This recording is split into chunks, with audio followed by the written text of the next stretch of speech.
नमस्कार दोस्तों, मैं यूट्यूबर गोल्डी सिंह आपका स्वागत एवं अभिनंदन करती हूं और आप सभी लोगों को श्री कृष्ण भगवान के जन्म दिवस की हार्दिक बधाइयाँ और जन्माष्टमी की बहुत बहुत शुभकामनाएं। जैसा कि हम सभी लोग जानते हैं कि हम पूरे भारतवर्ष में जन्माष्टमी 11 व 12 तारीख को बड़े ही धूमधाम से मनाई जा रही है। तो कहते हैं कि जन्माष्टमी की कथा को मात्र सुनने से ही भगवान श्री कृष्ण भगवान की कृपा हम पर बनती है और हमारे जीवन में वो मंगल ही मंगल करते हैं तथा समस्त दुख और बाधाओं को काट देते हैं। तो आइए जानते हैं कि श्री कृष्ण जन्माष्टमी क्यों मनाई जाती है, इसका महत्व क्या है और इसके पीछे की कथा क्या है। तो सबसे पहले चलते हैं और श्री कृष्ण जन्माष्टमी की कथा का श्रवण करते हैं। कहते हैं कि मथुरा में उग्रसेन नामक एक राजा राज्य करते थे। उग्रसेन के एक पुत्र था, उस पुत्र का नाम कंस था। कंस बड़ा ही अधर्मी प्रवृत्ति का था और वह जब बड़ा होता है तो अपने पिता उग्रसेन को सिंहासन से उतार कर स्वयं अब सिंहासन पर बैठ जाता है और अपने पिता को बंदी गृह में बंद कर देता है।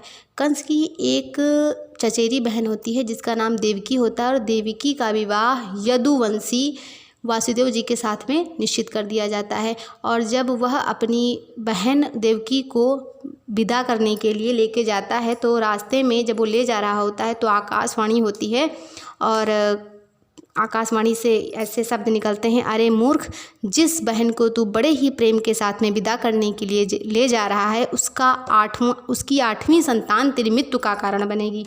इस बात को जैसे ही कंस सुनता है तो बड़ा क्रोधित हो जाता है और देवकी को मारने के लिए तैयार हो जाता है। सोचता है कि न देवकी रहेगी और न उसका पुत्र होगा, तब मैं कभी नहीं मरूंगा।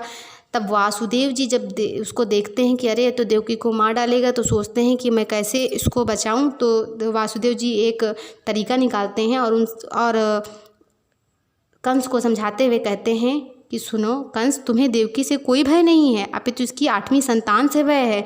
और तुम ठहरे वीर क्षत्रिय वीरों को यह शोभा नहीं देता है कि वह एक अबला स्त्री का वध करे। ऐसा करने से यह कर्म तुम्हारे कीर्ति को भी कलंकित कर देगा। अतः मैं तुम्हें वचन देता हूँ कि इसकी आठवीं संतान के पैदा होते ही मैं उस संतान को तुम्हें सौंप दूंगा। कंस ने वासुदेव की बात स्वीकार कर ली। दोनों को कारागृह में लाकर बंद कर दिया। तत्काल उसके बाद में नारद जी वहाँ आते हैं। तो नारद जी जब आते हैं तो उसे कंस को ऐसी बुद्धि देते हैं, कहते हैं कि यह कैसे पता चलेगा कि आठवां गर्भ कौन सा है और गिनती प्रथम गर्भ से प्रारंभ होगी या अंतिम गर्भ से। नारद जी के परामर्श से देवकी के गर्भ से उत्पन्न होने वाले समस्त बालकों को वह मार डालता है। समस्त का मतलब कि उसके टोटल 8 संतानें होती हैं, 8 में से 6 को वो मार देता है और 7वां गर्भपात हो जाता है और 8वें में श्री कृष्ण भगवान का जन्म ही हो जाता है। फिर अब भाद्रपद के महीने में कृष्ण पक्ष की अष्टमी तिथि के रोहिणी नक्षत्र में रात्रि के ठीक 12 बजे भगवान श्री कृष्ण का जन्म होता है। उनके जन्म लेते ही जेल की कोठरी में प्रकाश फैल जाता है। अरे प्रभु जहाँ जन्म लेंगे वहाँ तो प्रकाश ही प्रकाश हो जाएगा। वासुदेव देवकी के सामने शंख चक्र गदा एवं पद्मधारी चतुर्भुज नारायण रूप में भगवान प्रकट हो गए। तत्पश्चात जब मैं बालक का रूप धारण करूं, अब इसके पश्चात मैं बालक का रूप धारण करता हूं, ऐसा कहकर और तुम मुझे तत्काल गोकुल में नंद बाबा के यहाँ पहुंचा दो और उनके यहाँ एक कन्या का जन्म हुआ है, उसे लाकर कंस को सौंप देना। वासुदेव जी ने भगवान को सूप में बैठाया और जैसे ही वह बाहर निकले कारागार के सारे पट खुलते गए, सभी सैनिक सो गए। और रास्ते में जब मथुरा से वो गोकुल जा रहे थे तो रास्ते में यमुना जी पड़ती हैं। तो यमुना जी देखती हैं कि प्रभु हमारे बीच से होकर के जा रहे हैं, तो सोचती हैं कि अब प्रभु के चरण स्पर्श तो ज़रूर करना चाहिए। तो यमुना जी बढ़ने लगती हैं। जैसे ही जब प्रभु देखते हैं कि यमुना जी तो बढ़ती ही चली जा रही, कहीं ऐसा ना हो कि वासुदेव जी डूब जाएं या डर के मारे फिर से वापस चले जाएं। बस जैसे ही वासुदेव जी के जल जो है गले तक आता है, प्रभु अपना चरण नीचे कर देती हैं और यमुना जी उनके चरणों को स्पर्श कर लेती हैं और फिर उनको रास्ता दे देती हैं। इस प्रकार से वासुदेव जी पहुंच जाते हैं नंद बाबा के शयन कक्ष में। वहाँ पर श्री कृष्ण भगवान को लिटा देते हैं और वहाँ से एक कन्या को उठा करके ले आते हैं। लाने के बाद में जैसे ही वो कारागार में पुनः प्रवेश करते हैं, सारे पट वहाँ से बंद होते चले जाते हैं। फिर से हथकड़ी बेड़ियाँ उसी प्रकार से पड़ जाती हैं और अब वहाँ के जो सैनिक होते हैं वो जाग जाते हैं। जब जागते हैं तो देखते हैं कि अरे देवकी के तो 8वीं संतान हो गई है और इसकी खबर जैसे ही वो कंस को देते हैं। कंस गिरता पड़ता बड़े असमंजस में आता है, क्योंकि उसको जब से वो ये जान जाता है कि देवकी ने 8वां गर्भ धारण किया है, तब से उसको दिन रात नींद ही नहीं आती है। वो जिधर देखता है उधर श्री कृष्ण भगवान ही उसको नज़र आते हैं, और वो सोचता है कि कितनी जल्दी मुझे वो बालक मिले या उसकी संतान मिले, 8वां संतान उसकी मिले, और मैं उसको मार दूं और मेरे सर से काल हट जाए। तो वो आता है और जल्दी से तुरंत देवकी के हाथों से छीन लेता है। तो देवकी जी कहती हैं कि अरे भैया इसको ना मारो, ये तो पुत्री है।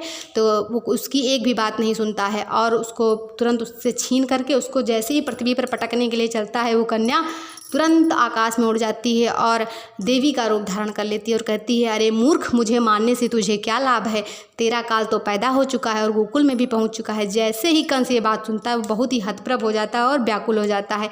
और कंस फिर गोकुल में जब तक वो जीवित रहता है अनेक दैत्यों को प्रभु श्री कृष्ण को मारने के लिए भेजता है, परंतु श्री कृष्ण भगवान अपनी अलौकिक शक्तियों के द्वारा समस्त दैत्यों को संहार कर देते हैं।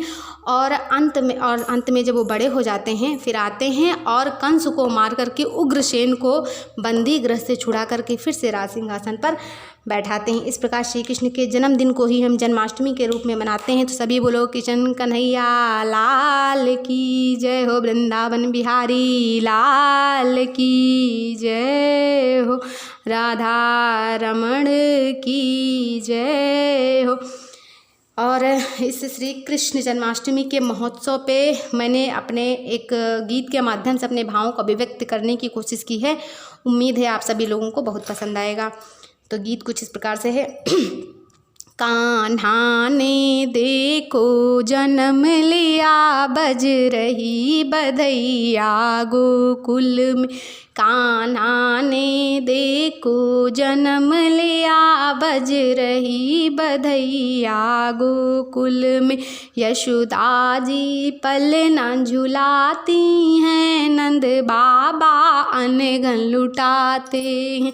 यशोदा जी पलना झुलाती हैं, नंद बाबा अनघन लुटाते हैं। और झूम रहे हैं सारे ब्रजवासी, बज रही बधैया गोकुल में। कान्हा ने देखो जन्म लिया, बज रही बधैया गोकुल में। कान्हा की सूरत निराली है और लट इनके घुंघराले हैं। कान्हा की सूरत निराली है और लट इनके घुंघराले हैं। नैना उनके कजरारे हैं जो भक्तों को अति प्यारे। नैना इनके कजरारे हैं जो भक्तों को अति प्यारे हैं। कान्हा ने देखो जन्म लिया, बज रही बधैया गोकुल में। कान्हा ने देखो जन्म लिया, बज रही बधैया गोकुल में। और क्या कहा गया है श्री कृष्ण भगवान के बारे में? दैत्यों के ये संहारक हैं और भक्तों के हितकारक हैं। दैत्यों के ये संहारक हैं और भक्तों के हितकारक हैं। अरे रहे सुरक्षित धर्म सदा, इसलिए ये जन्म कन्हैया है। अरे धर्म की रक्षा है तू ही देखो, जन्मे यहाँ कन्हैया है।